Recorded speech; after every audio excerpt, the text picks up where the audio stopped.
Hello everyone. If you like what I'm doing here, please consider subscribing, liking, and commenting. It would really help the channel out quite a bit. Thank you very much. Your attention, our guest of honor, Humphrey Bogart.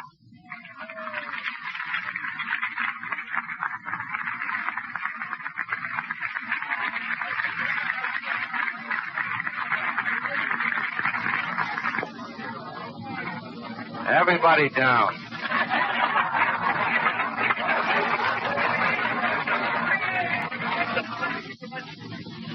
Barney, you cover that door over there. And,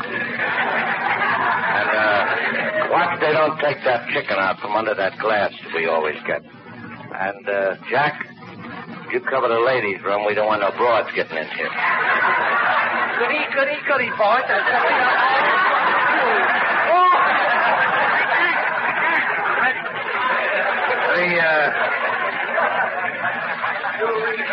The cops ain't, we rehearsed this. This isn't for real, you know.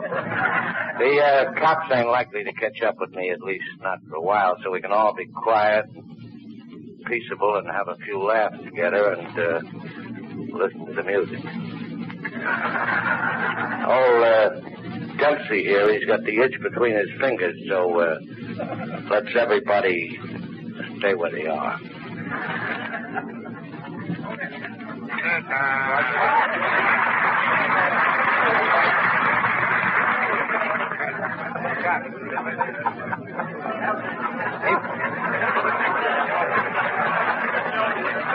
Oh, he did.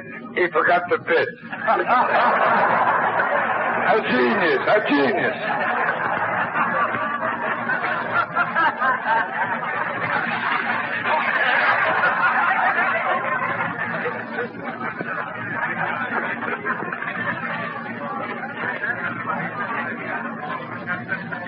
Gentlemen, it is not very often that an organization such as the Friars Club is obliged to get together like this to do a benefit for an actor.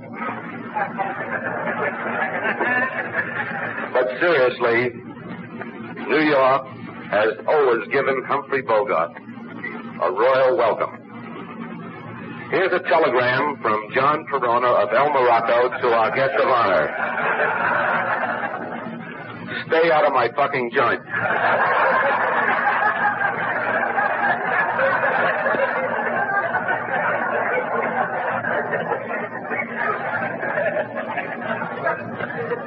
Here's a telegram from Clark Gable. Congratulations on your comeback. We thought you were too old to come again. And one from Frank Sinatra. Great success with your next picture, Zanuck of the North. Here's one from Bob Hope. Fuck you and the 7 little boys.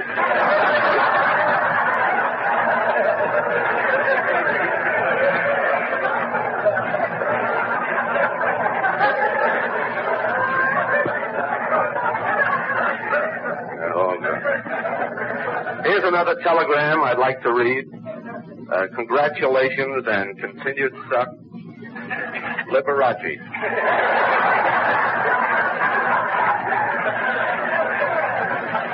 And here's another. And you always told me you never ate lunch, baby.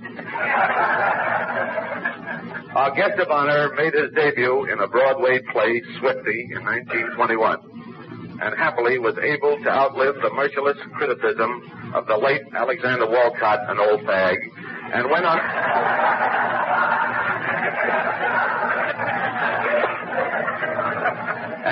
to achieve the highest honors in show business. 30 years later, he won an Academy Award Oscar for his performance in The African Queen. Previously, he had won 2 nominations for the award in 43 for Casablanca and in 47 for The Treasure of Sierra Madre. He is nominated again for an Oscar for his great performance as Captain Queeg in the Cane Mutiny. He served in the Navy during World War I. Fucked up the books in Wall Street after his discharge from the Navy. And then went to work as an assistant stage manager, casting director, and production manager for the late William A. Brady. After learning the backstage trade, he turned to acting Broadway successes in which he took part include Cradle Snatchers, Saturday's Children, It's a Wise Child, and then came The Petrified Forest, which launched him on the road to success as a Hollywood film star. His newest picture, The Left Hand of God, marks his 48th screen role. It's one of his best. His most recent films include The Cane Mutiny, Sabrina, The Desperate Hours, and My Three Angels. We are very proud of the fact that Humphrey Bogart, our guest of honor, is a native New Yorker. He was born on December 25, and so the Friars are very honored to run this pre-Christmas birthday party in his honor. Before the staff, the editorial staff of Confidential magazine is heard from, we would suggest that Humphrey keep in mind something the late Damon Runyon once wrote. When we rib a friend, we always do it with the deepest of our affection. And with the deepest sincerity, welcome. And now, gentlemen, it is my pleasure to turn the proceedings over to a young old man who will be your master of ceremonies. He was the comedy find of 1954 who got lost in 55.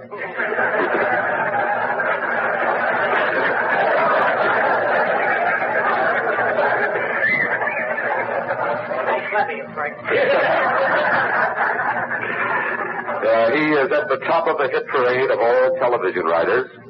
He buried more than 62 of them, including Shakespeare, during the past year. It is a pleasure to present the secretary of the Friars Club, Red Button.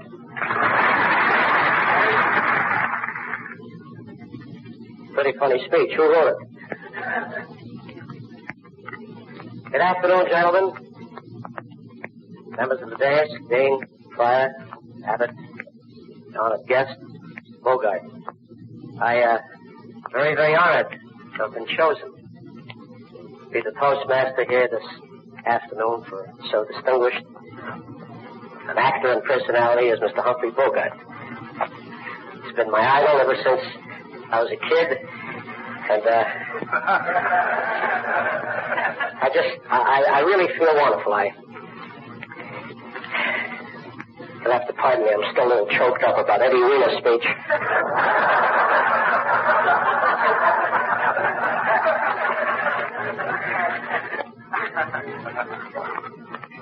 I've seen you in all your pictures, Mr. Bogart. I want you to know that I'm one of your big fans. One picture in particular, I remember I loved you, Nat. Remember that was a picture in the South Pacific where you hit the beachhead and you got off that LST and you got on the beach and you were kind of climbing. You remember? You went under the barbed wires. You had the revolver in the hand going all the time. You remember? And then the Japanese in the tank, they pinned down a division. You ran on, opened the turret.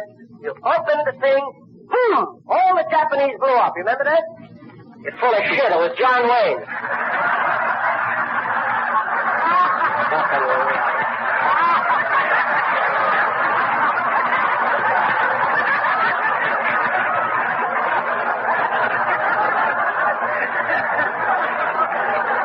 I'll give you an idea what a lion cocksucker we got here this afternoon.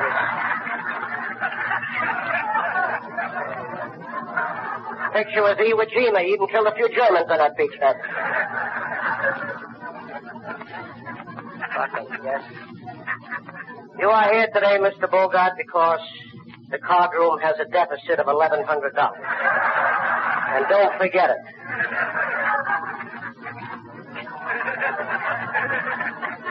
These guys come in from the coast, you know what I mean, Johnny? And, you know. Our first speaker this afternoon, unfortunately, couldn't be here. But it's somebody I think that Mr. Bogart knows very well. And although the speaker is not here, the recording speaks for itself.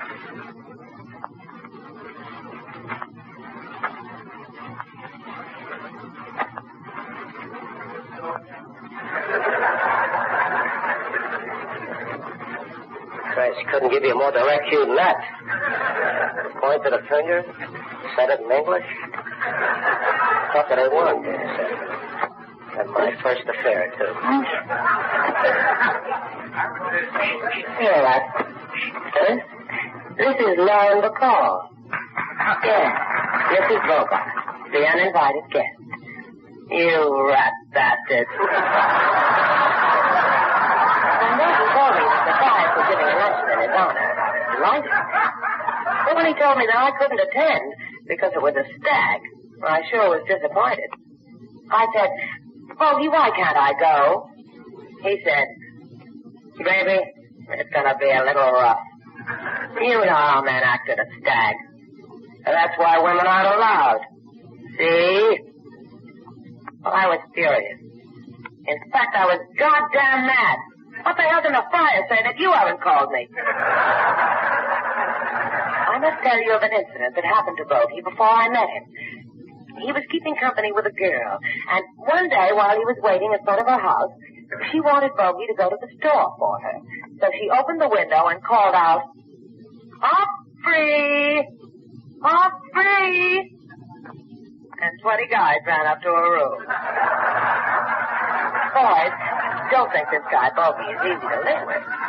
When Bogey gets his script for a picture, especially where he plays a tough guy, he studies his part with so much sincerity you'd think our home was a hideout, and he was really on the lam. When he has his script memorized, he puts so much realism into it, he really believes that he's a tough guy. My Bogey even fights in his sleep. He wakes me up 3 or 4 times a night and says, baby, hold my gun.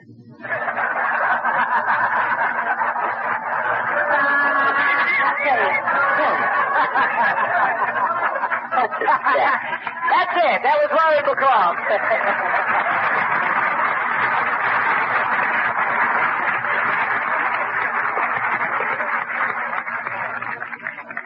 You can buy the album at the Colony Record Shop.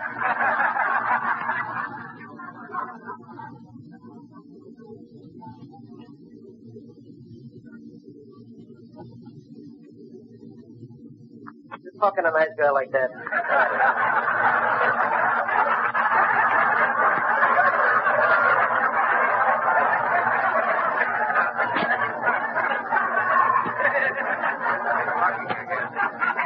He's just lucky, I guess. Gentlemen, on my left, it's one I met some years ago in California, just for a brief handshake. I've been an admirer for a good many years. He was in the business acting and acting pretty good, I'm sure, before I was born. Great actor, wonderful gentleman. Give you an idea what kind of a gentleman he is. He always removes his monocle before he takes a piss.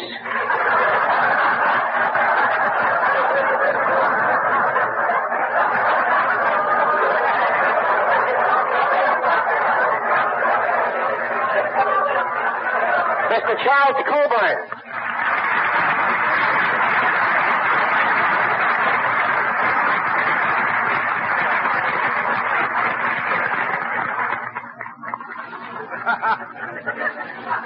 That is not the reason I removed my monocle. I'm ashamed to look down.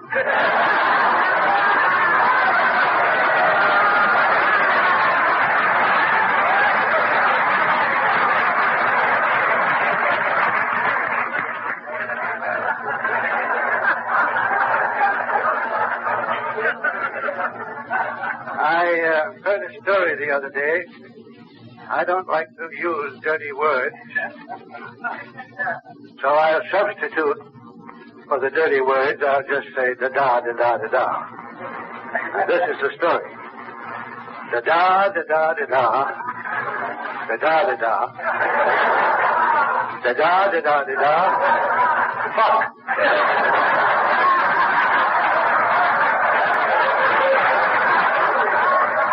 The dirtiest mind in the world is the mind of a censor.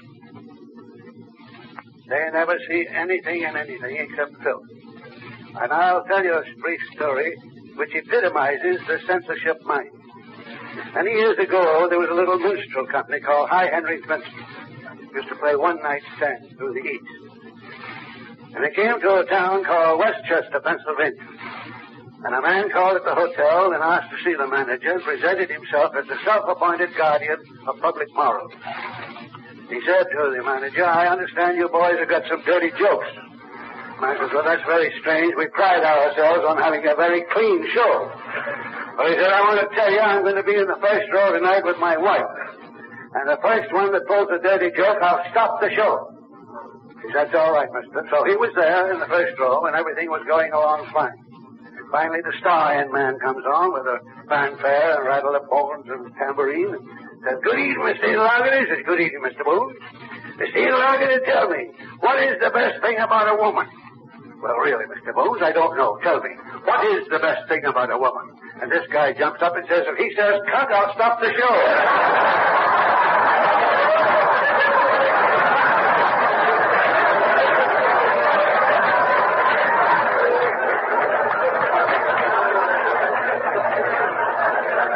I went to see Humphrey Bogart play when I was a boy.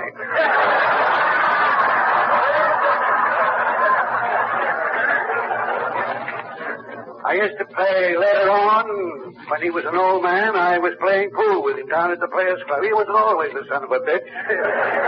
Mean bastard. And that's why they cast him in these parts. I've never seen him on the screen. Thank God. But I'm looking forward to seeing the next picture that he does. I caught a little bit of it last night. Boy, does it stink.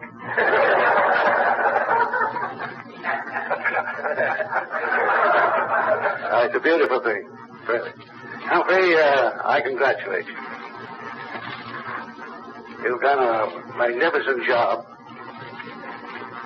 And I can only say that from all your experiences of different kinds, I wish I were Humphrey Bogart.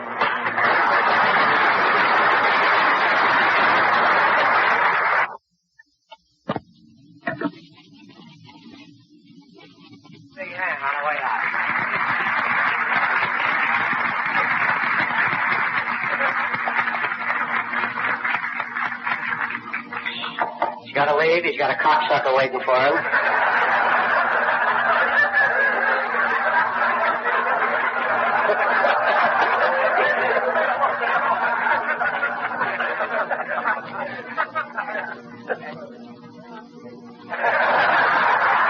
Neither are you.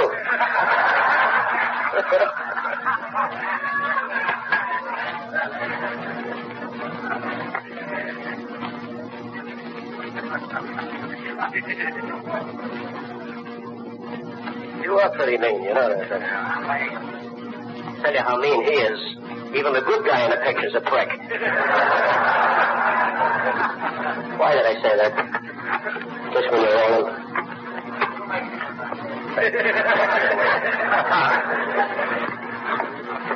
I'd like to meet one of the all-time great champions.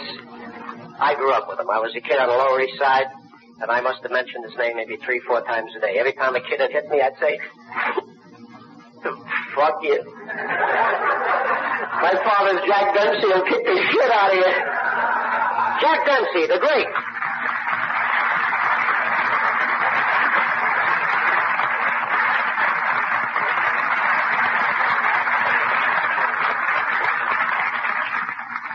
Thank you. It's the same grin he had on his face when he hit Jack Sharkey in the balls.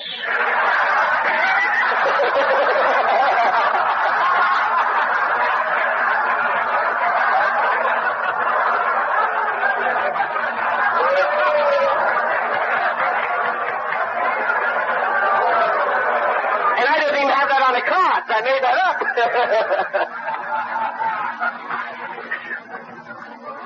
Gentlemen, last week in the UN, the French delegation walked out. But they left us one of the best goodwill ambassadors that France has ever had. Gentlemen, Maurice Chevalier.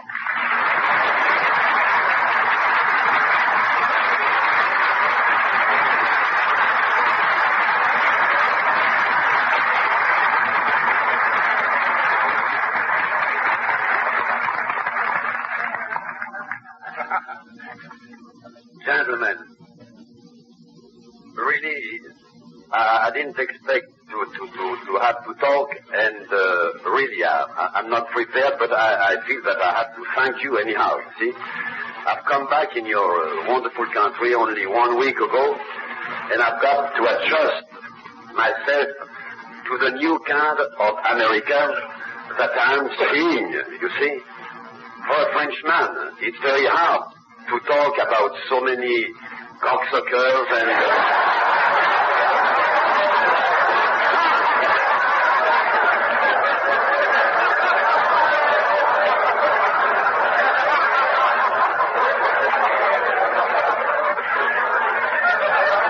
Now I'm trying to adjust myself to that new America, and a lot of things seem to have changed a lot, you see, because when the lunch started today, I saw something that really knocked me out, if I can say so, because it came from a fellow like Jack Dempsey, you see.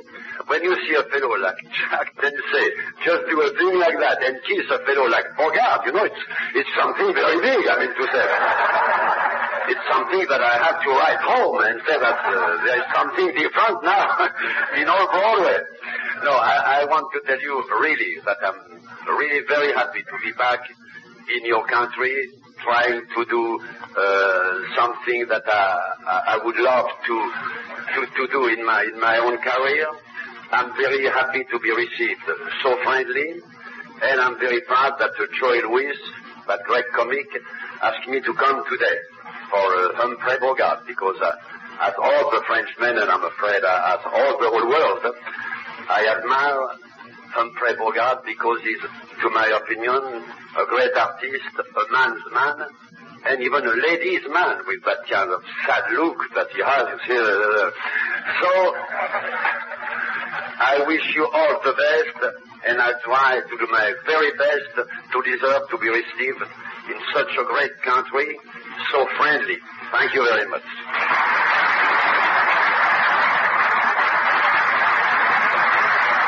The one and only, the great Maurice Medallia. Let's have the night with me.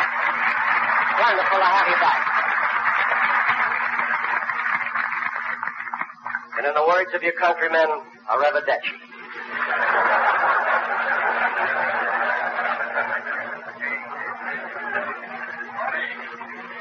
That's a sure. That means you're flying, go.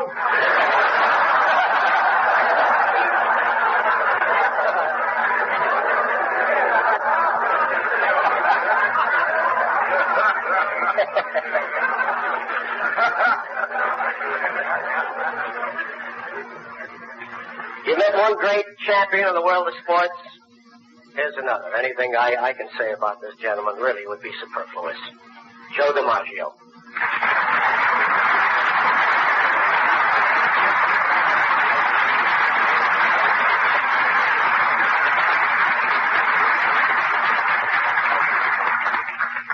Maybe next year, Joe.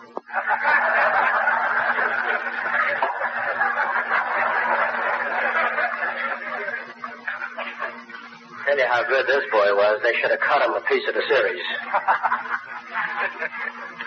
At the same table, young man who kind of came out of nowhere after struggling for 14, 15 years in a room with a typewriter. But in the past couple of years, he's really made his mark. He's emerged as one of the finest playwrights we have in the land, and I have a very, very small feeling that we haven't heard or seen the best of his works yet. He's a young fellow with an enormous talent, the writer of Marty and many, many other great shows, Paddy Chayefsky.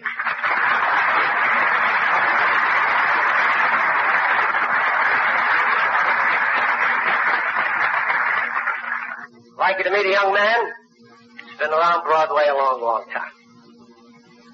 This is really a display of affection for the guest of honor that he showed up. He kind of likes to stay up late, sit around with the boys. He doesn't look too good.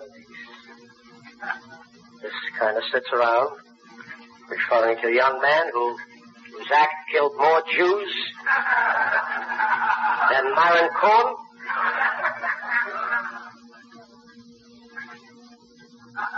matter of fact, this morning he had to jerk off twice just to get his heart started.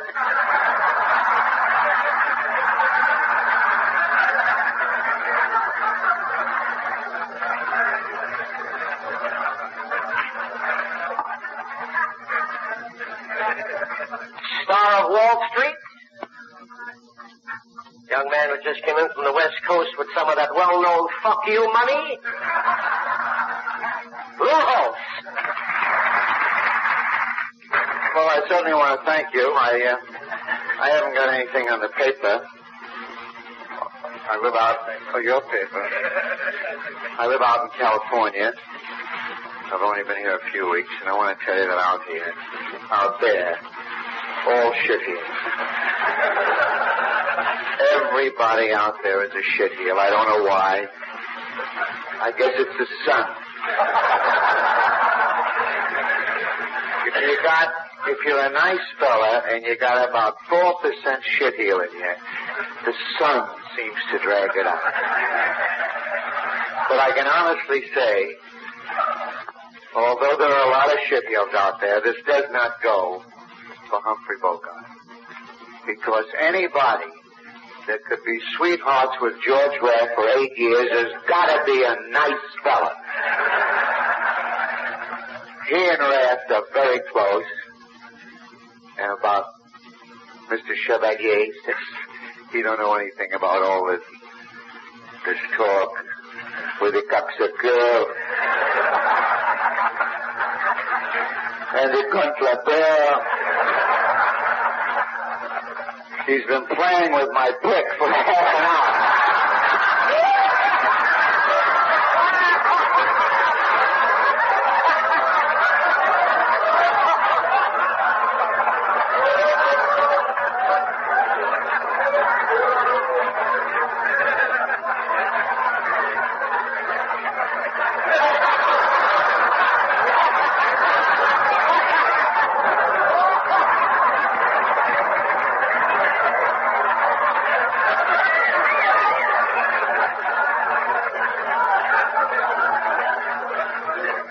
Talking to Raft about Mr. Bogart.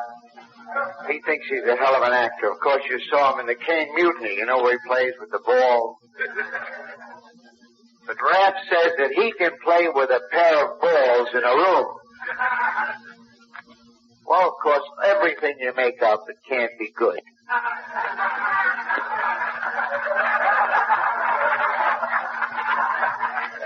See, but in California, you know, this is on the square about the shitheel. Just amazing. I've been living out there a long while, and I was on the dais one night with Burns, Benny, and Danny Kaye. They always have the same cast. And Sam Goldwyn was on the dais. Now, I've known Sam Goldwyn all my life. Been living out there for years, and he walked over to me and he says, "Lou," he says, "how are you?" He talks like a Jew, you know.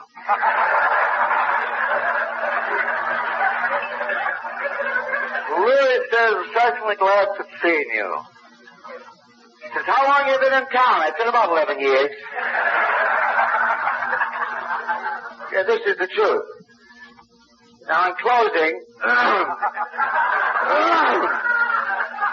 as I told you before, I don't have any jokes. I've been laying off.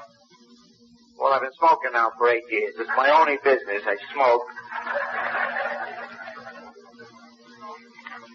Of course, they say all over the country that they say I suck a lot.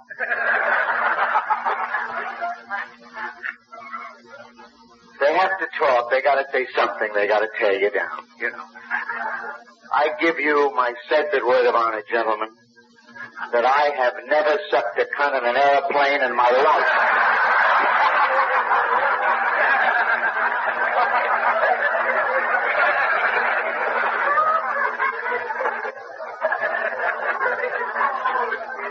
I can honestly say that I have been a member of the Facemen of America for over 30 years. And they always said I was the best. And I don't think it's fair for them on an afternoon like this, I don't think it's fair. I don't think it's fair to me for them to go and import the greatest spaceman from France to sit here on the dais with me. But gentlemen, if this is a challenge,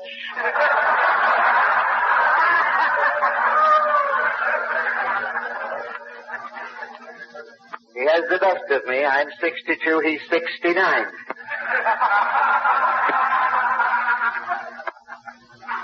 And you know what 69 is, you lying bastard. But for money, marbles, or chalk, I'll take him into any hotel, into any given suite, with 6 or 7 girls, stretch them out, and I will outsuck him 6-1. Thank you.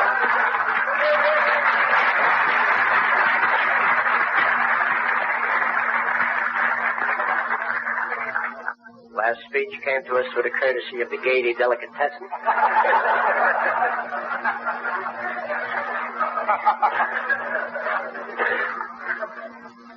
Another great champion.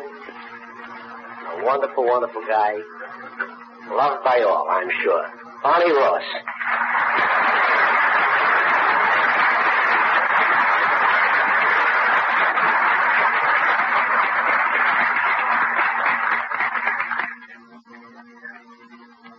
You'd have sucked. You'd have beat Armstrong. You know that.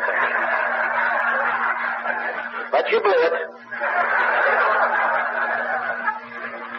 I never knew that about you, Lou. Never knew that about you. I think the comedy hit of the new TV season, doing a great film show called You'll Never Get Rich. This fellow started out in the box. We're not quite sure whose.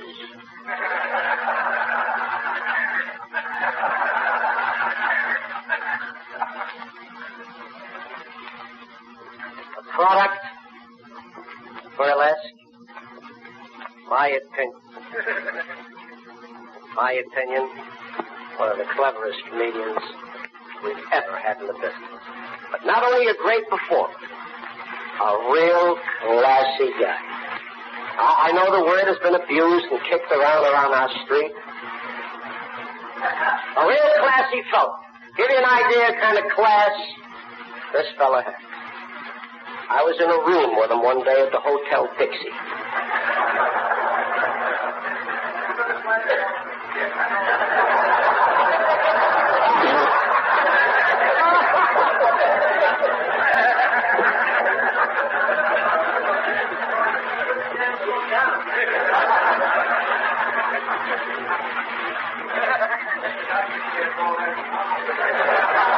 Easy. And a knock came on the door. Philly said, who's there? And it was some broad, I don't know, Bubble something or other. Show you the class on this fellow. Yes. The next speaker, my buddy, Philly Silvers.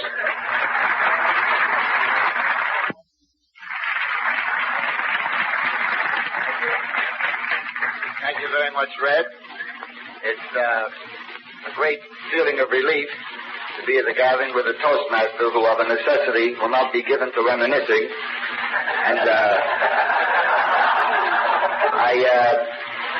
I'm privileged to be in front of this majority group of laymen who I'm sure will say the last lunch was better.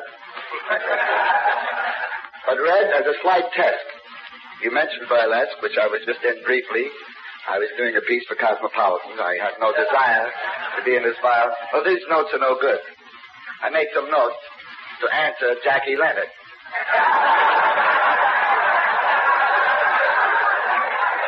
Well, unfortunately, Jackie is on an extensive tour for the no-cow people, and this is no good. But Red, a slight test. This is a warm gathering, and we can ad-lib a thing. You mentioned burlesque, which has been said, and rightfully so, the greatest training ground of all for comedians. You may have, in the last few years, let this training lapse. So I'd like to give you a kind of a trial test. I will force myself for a moment and be a straight man. It is not my calling, but this is a democratic crowd. Well, there's a lovely-looking girl present, a cute little lad. Nice face, too. He's all right. One more test. I hear you had trouble with your girl. Did you put your foot in it? No, but I could have. He's going to be all right. He's all right. This boy remembers. I am unfortunately, of a necessity, unprepared. That is the truth. Sometimes you hit a mental block, and there's nothing you can do about it. In the past lunches, the guests of honor have been of a more spicy nature. I couldn't even prepare any ribs about our guest of honor. He does nothing to me. And, but Maurice might later. But, let's face it, you must be honest. I always had this firm feeling that Jimmy Cagney could kick the shit out of him. I've always felt that. And, I mean, what can you say about him? At least I don't feel I can. In the respect and kind of affection given me, I like to live up to it. But I can't come up with anything powerful about him because he doesn't arouse that kind of thinking in me. In our past, we are New Yorkers, and it's kind of a little more honesty here in our guests of honor. And like Burl, if he was here, he would show us his cock. Something warm that you can talk about. I mean, what can I truthfully say about him? As a matter of fact, too much love for him, especially today, I don't have. He really solidified the small distaste I have. I mean, I've done pretty good in my own way, and to be constantly called Sid gets a little aggravating as you go along. I met him some time ago in pictures. We did a picture together in which I had a small part all through the night. There was another chap in the picture, Jackie Gleason. I don't know what became of him. But what can I truthfully say about him that represents any human? That he took a piss from a balcony in Rome? That he stuffed a panda up a girl's ass at the El Morocco? These are great Jackie Leonard jokes, if I can only use them.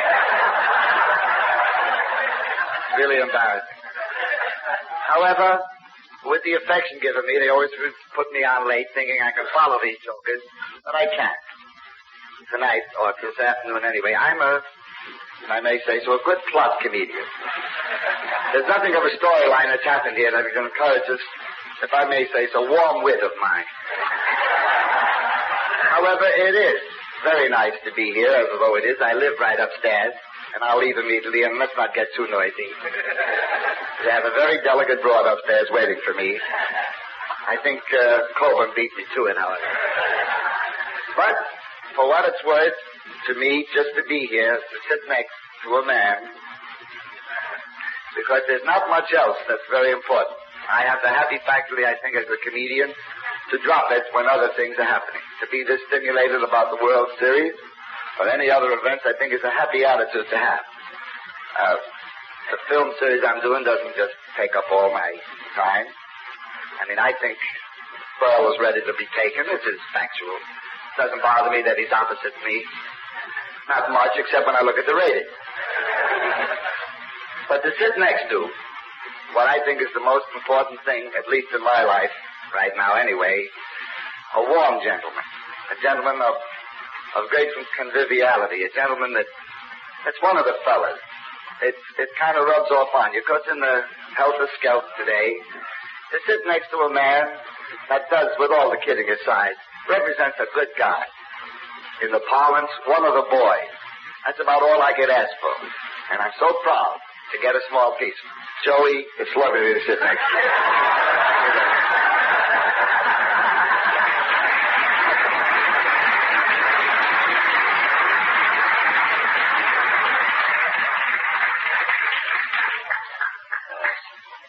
You're out of class, Phil. You're full of shit, too, don't you know that? Here's an old Hungarian appearing at the old Romanian.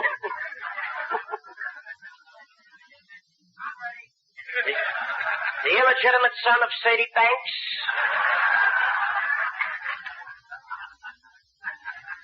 One of the biggest sports we have in the business.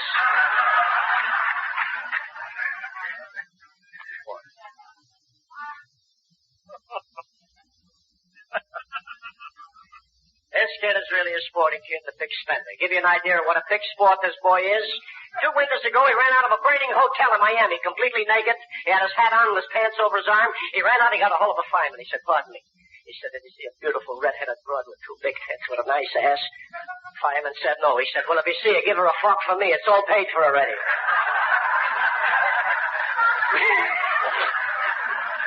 Big sport. He's gonna die, so we might as well get it over with. Gee, Beres! Gee, this is wonderful. I'll tell you the truth. I don't know Humphrey Bogart, so fuck him. You remember Red Buttons, who used to be very popular many years ago? And I came here this afternoon first to, not to eat. I didn't like this. I'm doing a double. I'm only going to another prick now. Johnny Johnson I got enough trouble with. What is it? You stole the pen, Gene. That's not funny. Sit down. But I'll tell you, I didn't come here to make with the jokes. The real truth is the car's going to Jersey and the game starts in the afternoon. I open tonight at the old Romanian. I'm working for this cocksucker. And now, don't look now, but I think I'm auditioning. Every fucking job I get, I'm auditioning. I was at the Riviera with Tony Martin. They tore down the building. I worked a couple of spots in California. They closed that. Now I'm looking to make a A&P out of this joint. All I gotta do is now get charged for the dinner. I flop the whole fucking thing. I'll tell you the fucking truth. It's one of eating chicken for breakfast. But, Humphrey, I work the, I don't, you know, I make with the jokes and all that, but I very seldom have a chance. And, incidentally, Joey Lewis is the president of AGEVA. He doesn't know what the fuck he just signed, but he thinks it's the, Actors Venereal Girls Association. He didn't know what the hell he's doing. He's loaded. And, I don't know how the hell he got up. He didn't get up. He didn't go to sleep yet. But, I never had the chance of saying something nice about Mr. Bogart. I've seen him in his latest picture, Public Enemy #1. And, 4-star matzo ball, I want to tell you that. And, with Laura McCall, the record, that's all bullshit. That's Sadie Banks. See? No jokes, not prepared, just witty little fucking things I do. Little witty little things. They always call me up on these things to save the show. We introduced the press. We introduced from the Post, the Journal, the Mirror, the News. We forgot the Graphic. And the forwards. I'd like to thank the press for the very nice, notices I'll be getting for this show.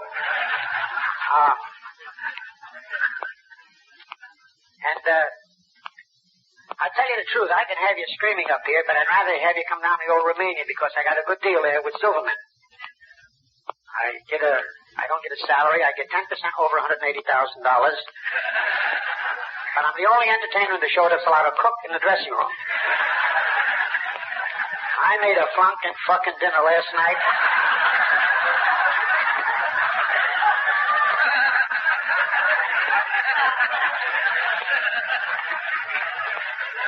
I just played a famous hotel in Miami Beach, the Fontainebleau.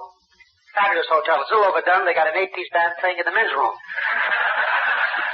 I think all they need is piano and violin is enough. There's no room for dancing. Witty, huh? Hope to shit I'm witty. And you're coughing like my kisser. I'm not going to do the old joke and say, why don't you use what I use when I have an old cough? I don't want to blow these fucking jokes. All the comics are looking to grab now. But, you ever get the feeling you're in the wrong business? I don't want to take up too much of your time.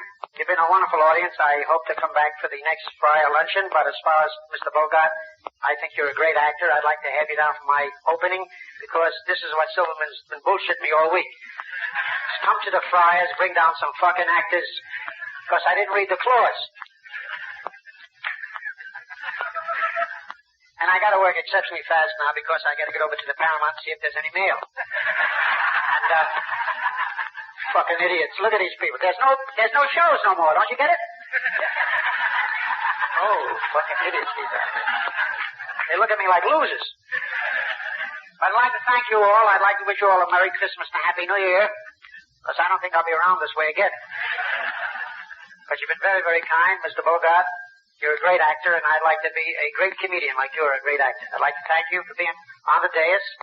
And good luck to all of you. God bless you. And please come down to the old Romanian because this cocksucker is murder. I don't know what the fuck to do.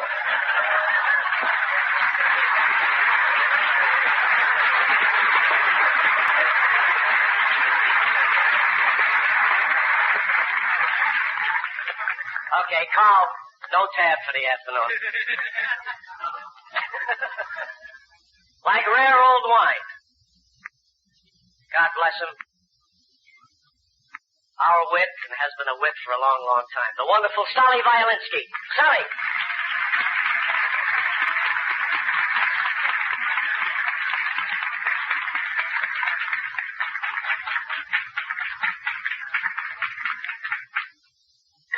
There's very little difference between me and Bogart. He's a menace in pictures, and I was a menace in vaudeville. I used to be in vaudeville. I did about 4 or 5 minutes. I was next to closing on a 3-act bill. But most of the time, I was next to being closed on any bill. I played London in 1910. There's one thing I'll say about an English audience. They're very loyal, and they never forget an act. That's why I never went back.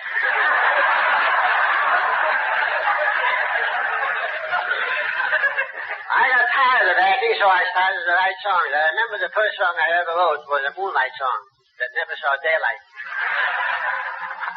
I once received a check from ASCAP, and on the back of the check was written foreign royalties from England, France, and Australia. That same day, I went into a pool room where they bet horses, and I lost in 3 countries. I don't think Nick the Geek ever lost a state or a city. So I got tired of that. I went to Hollywood to go in pictures. There's a great town. I was there for 2 years before I found out that I was stranded.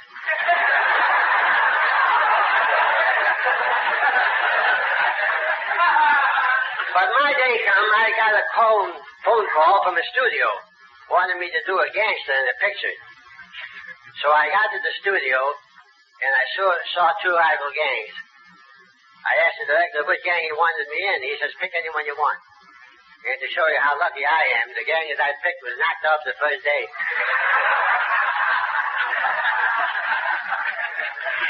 Out in Hollywood, the only thing you could see at nighttime was a soft ball game played by beautiful dames. So I stepped into a ballpark one night, and I ran into Harry Cohn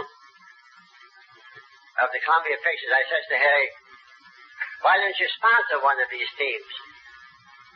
I said, you're a fan, and you put a Columbia uniform on the dames, and you'll have something to root for. He said, it's a great idea. How do I get one? I said, I know the manager of this team. So I went and saw the manager. The next morning, I phoned Harry Cohn. I said, Harry, you are now the owner of the softball team. He said, great, Violinsky. I said, wait a minute. I want to ask you to do me a favor. Now, as Boyce lawyer, he thinks that I'm going to ask him for a favor or a job. He says, what is it, Sally? I said, I'd like to talk to you shortstop.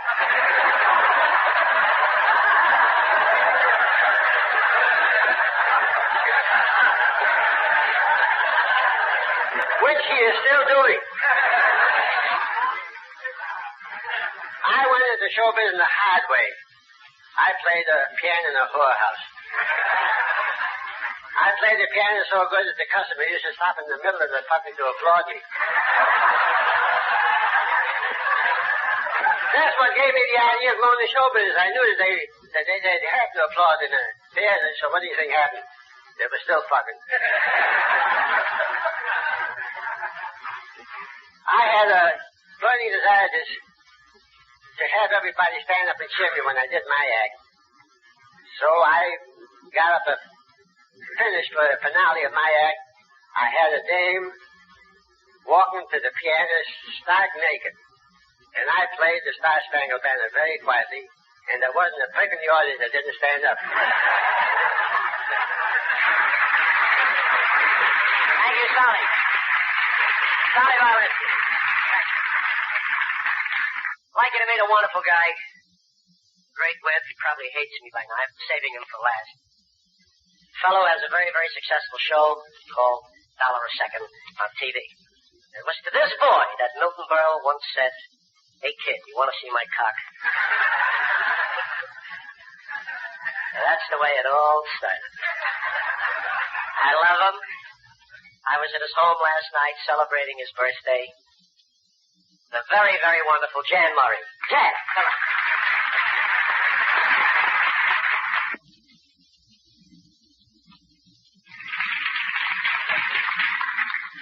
I guess I better make this kind of fast, boy.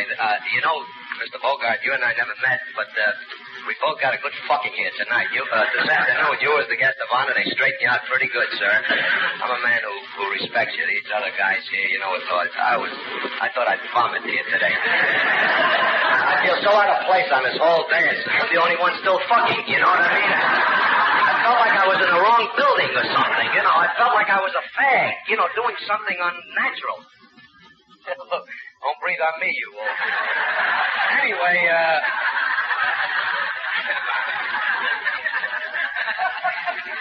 why the hell I was saved for last? I'm not a friar, and I think it would have been nice manners on their part if they'd have put me on kind of early, you know, so I feel like I got a little Humphrey, too. Because you know what a hit I'll be now? I had a lot of, I was really handicapped. I've only been at 3 luncheons or affairs at the Friars. I was here once honoring Milton Berle, you know, where I told about seeing his cock. That was a momentous occasion. And then they had a thing for Dean and Jerry at the Waldorf last year, and I appeared there. And then they had one thing for Red, a luncheon last year, and I appeared for that. They were celebrating his cancellation or something. They got some fucking macabre sense of humor in this club, you know. It's a man just got canceled. They threw him a big wing ding here. You know what I mean? With such tears and crying. Anyway, look at this. It's coughing. That you or Holtz? You know, I keep worrying he doesn't get any on my suit. I'm going home later. Anyway, one piece meat. And so at least I felt equipped to get up at those luncheons and talk because we have a background that is similar. Red and Milton and Jerry and Dean and, you know, myself, we kicked around together and everything, and I know I can tell you stories about our past life. We had so much in common, but a great motion picture star like Mr. Bogart, they asked me to come down here. No one said, we'll put you on, you know, after Nilla, you know what I mean? They just said, come in, you'll eat a little bit, you'll get up and say a few words. I said, I don't know, Mr. Bogart, how could I dare get up, you know, say funny things about him? But I thought of a lot of funny things to say, and I heard them all afternoon, you know? I had a routine about him slugging it out with this fucking dame for the panda that would have rocked the place forever, you know? So Phil, like, made shit out of it, but he said panda, so I blew that thing, you know? All he said was panda, nothing. I had 7 minutes on this fucking thing. Fighting a girl at El Morocco for a panda, you know what heroism or fearlessness, you know, this gives itself to a big routine. But the only broad he ever backed down to, and I know this, he didn't know me, but I was at Leon and Eddie's and I witnessed it. You know, forget the El Morocco incident. The only broad he ever backed down to was Lois the Fae, when she tried to grab his alligator one day at Leon and Eddie's. You know what toys this man plays with, pandas and alligators? But, so I had a bunch of that shit prepared because I don't know the man. I mean, Kutcher's Country Club, you never worked, right? We have no background, right? There's no common background. We have in Paul's Hotel in Swan Lake, huh? Flagler. I'll mention all of you. Never in any of those places, right? That's all. So what the hell am I going to discuss with this boy? You know what Kutcher's is like, don't you? You know in Hollywood they got the brown derby crowd? In Kutcher's they have the black yarmulke mob. It's a whole different set of people up there. And so, you know, there's no reminiscing with Mr. Bogart except what I read about him in the papers. You know, knowing about the beautiful wife he married, and I thought that was a terrific thing, the recording. I listened to it. You know, it shows she's a real good sport. And it was beautiful. I got a big kick out of that. And, of course, that's one of the advantages of being, one of the things that shows Mr. Bogart is brave, not only on screen, but off screen, you know. He must be, well, let's be friendly. A 55er, would you say? 53er? I don't know. I'm not even going to ask. A 5er? 55er. Well, this takes plenty of guts to marry a girl like 23, right? right? You know what heroism you need for this? I'm married to a girl only 6 years younger. You know the oysters I've consumed in 2 years? Here's a man married a girl 23. Ooh, what gold. Thank you, Earl. And, you know, I'm floundering here, and I can't even think of one story. So what do you want to do now? I'm trying to think of what wasn't said here. Fucking bit is, they won't even invite me back ever again on the dance. Oh, fucking flop he was. We saved him for last yet. Look at this thrill. Anyone thinks I got a closing number, you're crazy. No songs, nothing. Anyway, Mr. Bogart. What? You see nothing. What anyway, Mr. Bogart? What do you say to him? You ever get a guy on the dance doesn't know the man they're honoring? Well, anyhow, Humphrey. What anyhow? What? What did we ever do? What? What anyhow? Where? What?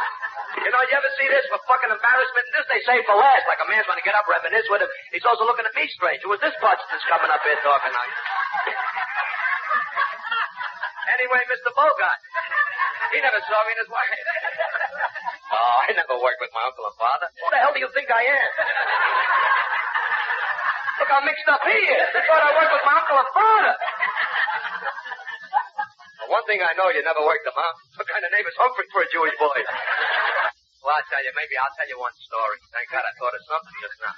Maybe you didn't hear it. Probably everybody in the joint heard it, but I'm a square. I live out in the country now, and I don't get around to hear these gags much. You know what was killing me? Driving down today, I was thinking of a gag that had the word shit in it, and I was debating with myself all the way down. Shall I tell it? No, you better not. Shit, you don't know, Mr. Bogart. You're going to get up shit. Like the opening line. Oh, you old cocksucker. How do you feel, you fuck? I never heard such a thing in my life. This was the opening. Where the hell do you go from here? You know? And Chevalier's a beautiful man. How fucking long he's been coming here 100 years. The accent gets thicker every year. I couldn't understand him at all. I don't know what the hell he was saying.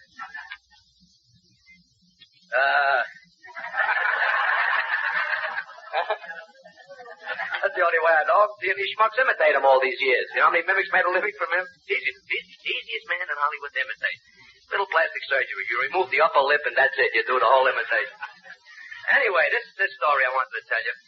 It's, I hope you haven't heard it, honestly. It concerns Humphrey. You're friendly already.